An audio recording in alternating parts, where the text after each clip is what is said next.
नमस्कार दोस्तों, आज हम डिस्कस करने वाले हैं 10 फरवरी 2026 की करंट अफेयर। तो चलिए शुरू करते हैं बिना देरी किए हुए।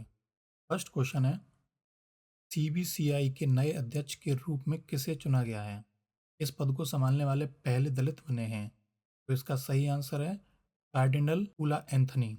इसकी डिटेल देखते हैं।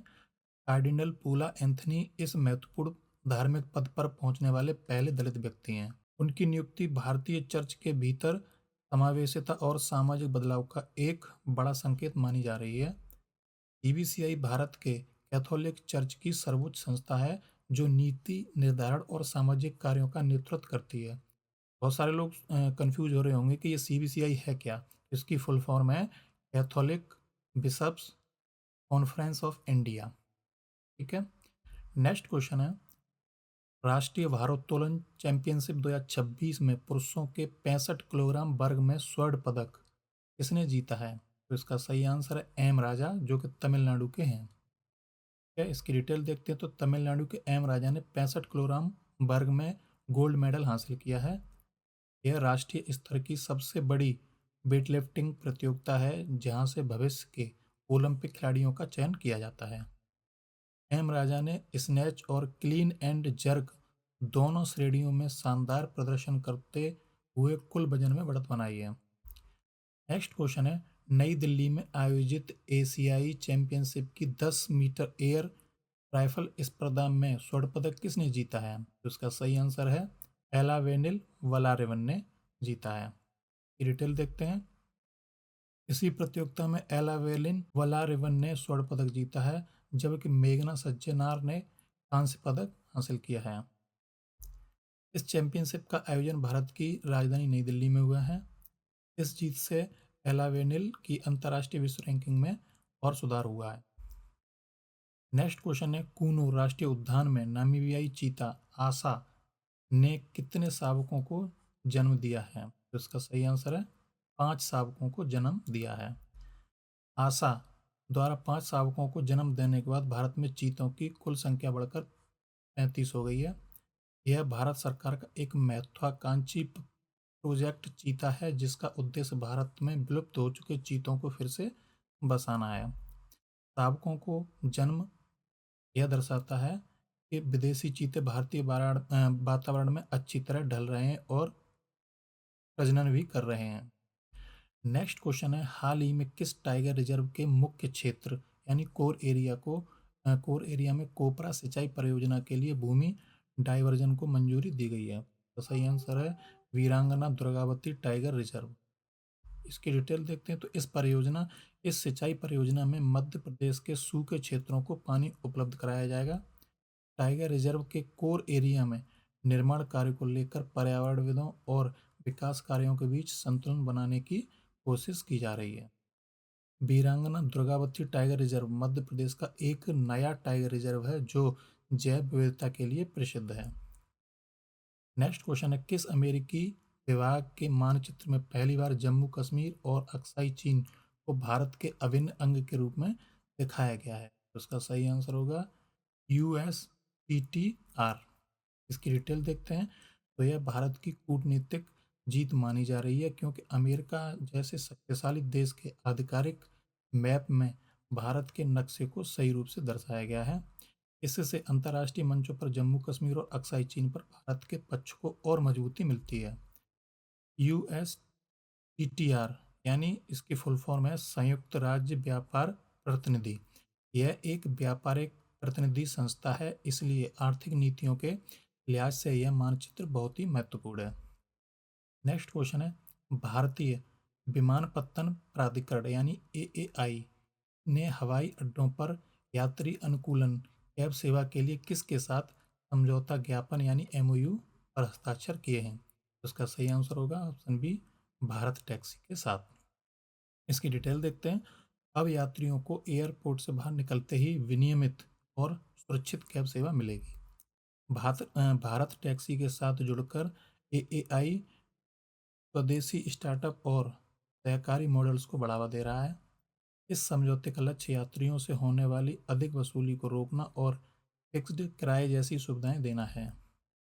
नेक्स्ट क्वेश्चन है, उन्नत एंटी ड्रोन सिस्टम तैनात करने वाला भारत का पहला प्रमुख बंदरगाह कौन सा बन गया है? आंसर है बीओ चिदम्बरनार पोर्ट। इसकी डिटेल देखते हैं तो यह सिस्टम अवैध ड्रोनों को हवा में ही जाम करने या उन्हें नष्ट करने में सक्षम है। बंदरगाह देश की अर्थव्यवस्था की लाइफलाइन होते हैं, इसलिए उन्हें हवाई हमलों या जासूसी से बचाना बहुत जरूरी होता है। यह उपलब्धि हासिल करने वाला यह भारत का पहला मेजर पोर्ट बन गया है। नेक्स्ट क्वेश्चन है, बजट 2026-27 में खाद्य और हस्तशिल्प क्षेत्रों को सशक्त बनाने के लिए किस नई पहल की घोषणा की गई है? तो इसका सही आंसर है महात्मा गांधी ग्राम स्वराज पहल, यानी MGGSI। ठीक है, इसकी डिटेल देखते हैं तो ये इस योजना का मुख्य उद्देश्य गांवों में स्वरोजगार पैदा करना और पारंपरिक कलाओं जैसे खादी और हस्तशिल्प को पुनर्जीवित करना है। MGGSI के तहत कारीगरों को उनके उत्पादों को ऑनलाइन बेचने के लिए प्रशिक्षण और मंच दिया जाएगा। यह पहल आत्मनिर्भर गांव की अवधारणा पर आधारित है। नेक्स्ट क्वेश्चन है, सूरजकुंड अंतर्राष्ट्रीय शिल्प मेला 2026 के थीम राज्य यानी थीम स्टेट कौन से हैं? उसका सही आंसर उत्तर प्रदेश और मेघालय। इसकी डिटेल देखते हैं तो इसका जो सांस्कृतिक समागम के तौर पर बात करें, उत्तर प्रदेश और मेघालय की कला, शिल्प और भोजन को इस मेले में प्रमुखता से दिखाया गया है। यह मेला हर साल हरियाणा के फरीदाबाद जिले में स्थित सूरजकुंड में आयोजित किया जाता है। यह दुनिया का सबसे बड़ा शिल्प मेला माना जाता है, जहां कई देशों के कलाकार हिस्सा लेते हैं। नेक्स्ट क्वेश्चन है, हाल ही में चर्चा में रही शारदा नदी किस नदी की मुख्य सहायक नदी है? तो उसका सही आंसर है घाघरा। घाघरा नदी की शारदा नदी मुख्य सहायक नदी है। इसकी डिटेल देखते हैं। शारदा नदी हिमालय से निकलती है और उत्तर प्रदेश के मैदानी इलाकों से बहते हुए घाघरा नदी में मिल जाती है। इसे ऊपरी क्षेत्रों में काली नदी या महाकाली के नाम से भी जाना जाता है। यह नदी भारत और नेपाल के बीच सीमा निर्धारण में भी महत्वपूर्ण भूमिका निभाती है। नेक्स्ट क्वेश्चन है, झारखंड के पर्यटन मंत्री ने हाल ही में किस वन्यजीव अभयारण्य को जंगल सफारी का उद्घाटन किया? ठीक है, तो इसका सही आंसर है दलमा वन्यजीव अभयारण्य। दलमा वन्यजीव अभयारण्य। इसकी डिटेल देखते हैं तो जंगल सफारी शुरू होने से जमशेदपुर के पास स्थित इस अभयारण्य में पर्यटकों की संख्या बढ़ेगी। दलमा मुख्य रूप से जंगली हाथियों के संरक्षण के लिए प्रसिद्ध है। सफारी के दौरान लोग प्राकृतिक सुंदरता और वन्य जीवों को सुरक्षित दूरी से देख सकेंगे। नेक्स्ट क्वेश्चन है, यूरेशियन ऊदबिलाव जिसे जम्मू कश्मीर में विलुप्त माना जाता था, हाल ही में किस नदी में देखा गया है? इसका सही आंसर होगा सिंधु नदी में देखा गया है इसे। की डिटेल देखते हैं तो कई दशकों के बाद इस जीव का दिखना यह बताता है कि सिंधु नदी का पारिस्थितिकी तंत्र अभी भी स्वस्थ है। यूरेशियन उदबिलाव एक अर्धजलीय स्तनधारी जीव है जो साफ पानी की नदियों में पाया जाता है। वन्यजीव विशेषज्ञों के लिए यह खबर काफी उत्साहजनक है, क्योंकि इससे संरक्षण प्रयासों को नई दिशा मिलेगी। नेक्स्ट क्वेश्चन है, मेदारम जतारा उत्सव किस राज्य का एक प्रमुख आदिवासी त्योहार है? इसका सही आंसर है तेलंगाना राज्य का यह प्रमुख आदिवासी त्योहार है। इसकी डिटेल देखते हैं तो इसे दक्षिण भारत का कुंभ मेला भी कहा जाता है, क्योंकि इसमें लाखों की संख्या में श्रद्धालु आते हैं। यह कोया जनजाति द्वारा मनाया जाता है और देवी मक्का और सरलम्मा की स्मृति में आयोजित होता है। भक्त देवी को प्रसाद के रूप में गुड़ ज- यानी जैगरी चढ़ाते हैं, जिसे सोना माना जाता है।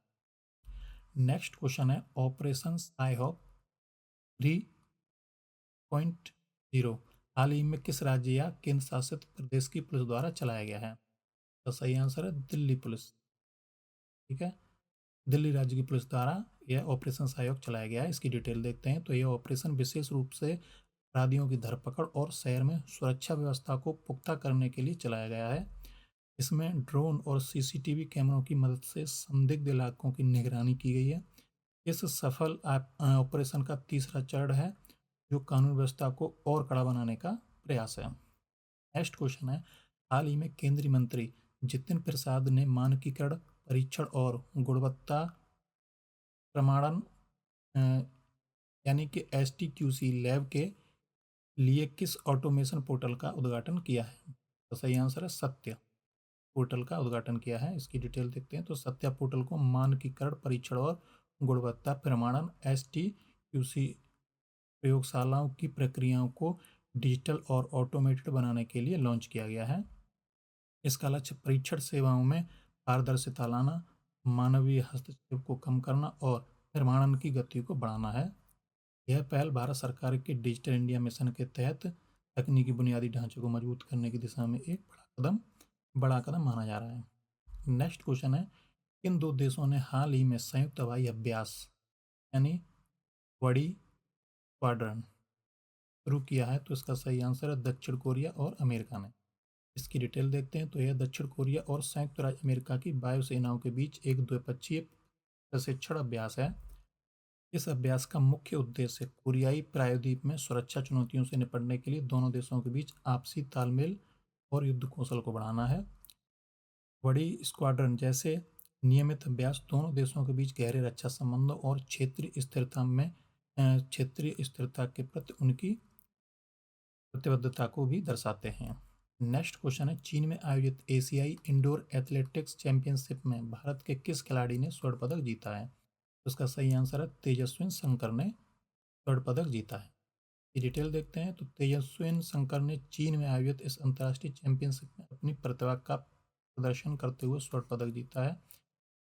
इंडोर एथलेटिक्स में भारत की यह जीत दर्शाती है कि भारतीय एथलीट अब वैश्विक स्तर पर विभिन्न प्रारूपों में पदक जीत रहे हैं। इस प्रतियोगिता का आयोजन चीन में किया गया, जहां एशिया के बेहतरीन एथलीटों ने हिस्सा लिया था। नेक्स्ट क्वेश्चन है, open masters games Abu Dhabi 2026 का शुभारंभ हाल ही में कहाँ हुआ है? तो सही आंसर है ऑप्शन बी, अबू धाबी में शुभारंभ हुआ है। इसकी डिटेल देखते हैं। तो इस खेल प्रतियोगिता का आयोजन संयुक्त अरब अमीरात की राजधानी अबू धाबी में किया जा रहा है। मास्टर्स गेम्स विशेष रूप से अनुभवी एथलीटों यानी सीनियर आयु वर्ग के लिए एक बड़ा मंच है, जहां वे विभिन्न खेल स्पर्धाओं में अपनी क्षमता का प्रदर्शन करते हैं। ऐसे आयोजनों से अबू धाबी की पहचान एक अंतर्राष्ट्रीय स्पोर्ट्स हब के रूप में और मजबूत हो रही है।